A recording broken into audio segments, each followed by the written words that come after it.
Ertalab uydan chiqib ketasiz. Nima uchun? Nima uchun mehnat qilyapsiz? Ro'zg'orim, bola chaqam, ota-onam deb. Va topayotgan pulingizni qanchasini o'zingizga ishlatasiz? Hech qanchasini. Butun borlig'ingiz o'zingiz kiymasangiz ham o'g'lim, qizim yaxshi kiysin, birovdan kam bo'lmasin, tengqurlardan kam bo'lmasin deb ota usti yupun bo'lsa ham bolasini yaxshi kiyintirib qo'yadi. Men ishonaman-da, mana shu yerda o'tirgan akalar bor-ku, siz pul topayapsiz, lekin o'zingizga qancha sarf qilsangiz, sizdan ayolingiz o'ziga ko'p sarf qiladi, to'g'rimi?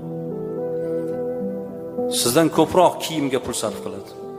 O'zi uchun erkak kishidan ayol kishi ko'proq pul sarf qiladi. Lekin shu pulni siz topayapsiz. Shuning uchun do'stlaringiz orasida, tengqurlaringiz orasida usti yupun bir